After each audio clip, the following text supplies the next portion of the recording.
What is going on, everyone? Welcome back to the channel, and today is the 31st anniversary of the publication of The Eye of the World, and as we've known all week long, we're going to be getting another new sneak peek at the upcoming TV show courtesy of Wheel of Time on Prime. So as you can see, it's a new setup and there's a lot been going on today that I've been finalizing the touches to. So I actually haven't seen the whatever it is that they've shown us today, so I'm about to go have a look for the first time and give you a live reaction.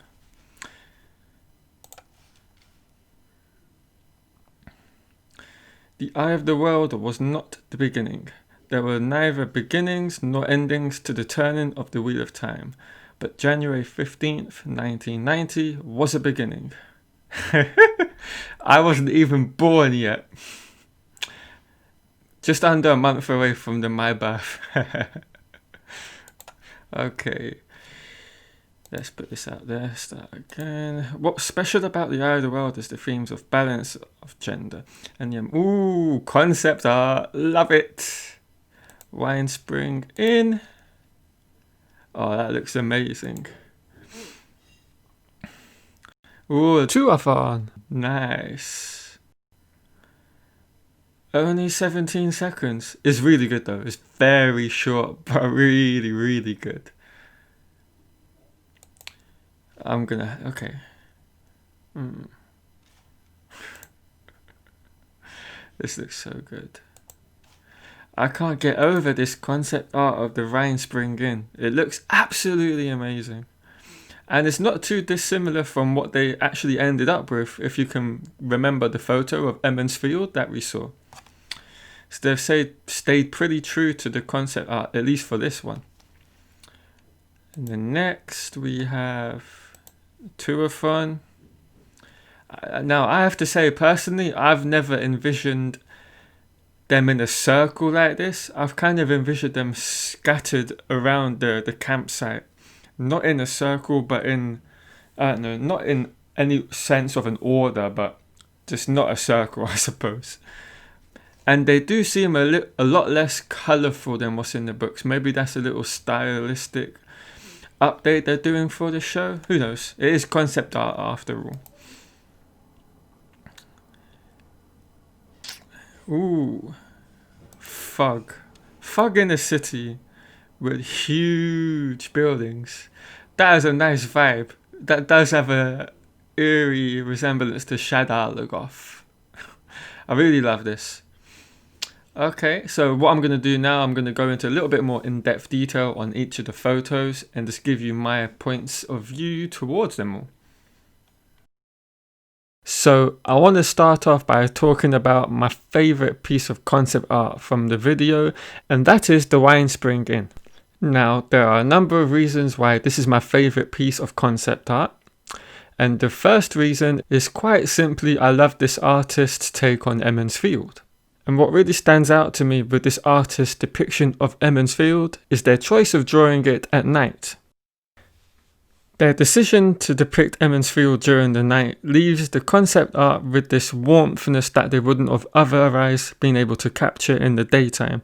And that is simply because of the contrast between both dark and light tones that they've used in the picture. The artist makes clever use of the contrast between both the light and dark tones within the picture to convey a sense of warmth within the scene. In the background of the scene, we've got all the dark tones and colours to convey that the scene is taking place at night, while within the foreground, we've got all the warm colours coming off of the trees and the lanterns that are scattered throughout the scene, and also the artist is cleverly, well, maybe not cleverly as they are a concept artist after all, but they have made sure to include the reflections from the natural lighting in the scene on the two most prominent foreground characters. Moving on, it is quite obvious that they have stayed very true to this particular concept art once they've got around to designing the sets to shoot on, as can be seen from the two photos of Emonds field that we've had so far. If you're not aware, most of the time concept art is essentially just what the name suggests, concept art. And most of the time, the final design isn't anywhere near what it was to begin with. So it's a very good indication that things are being running smoothly, at least in terms of the production design for the sets and props. The next piece of concept art I want to discuss is that of what I believe to be Shadar Logoth. And there are a few things straight away to pick out of this scene that I love. The first thing to note is all the tall structures and buildings that we can see within this piece of concept art, and I think this is a fantastic move to make, as obviously you can create a sense of claustrophobia with really tall buildings, and then obviously when you incorporate the fog of the Shadar into the scenes, you're not necessarily going to be able to see the light. If you look up to the sky, it's going to be covered as the buildings go so high up into the air. So you're always going to have a sense of that closed feeling of not being actually outside and you're within a confined a confined sense of area. Secondly, what I do love about this photo is the way through the center of the street you can see what used to be the paving stones for the city that it once was. But then as you move towards the buildings, they kind of make way to a more disheveled and heavily used walkway. And I suppose the same can be said for all the buildings in this piece of art as well. They've kept their unique design features, but you can see all throughout the building walls they've heavily been worn and have not been upkept with maintenance since it was last occupied.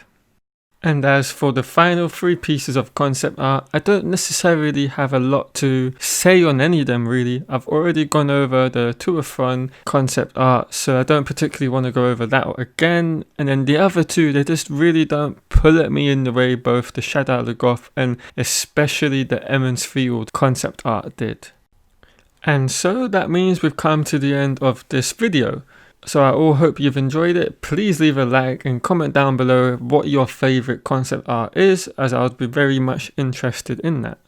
Thanks again for all watching, and I'll see you all in the next Wheel of Time video.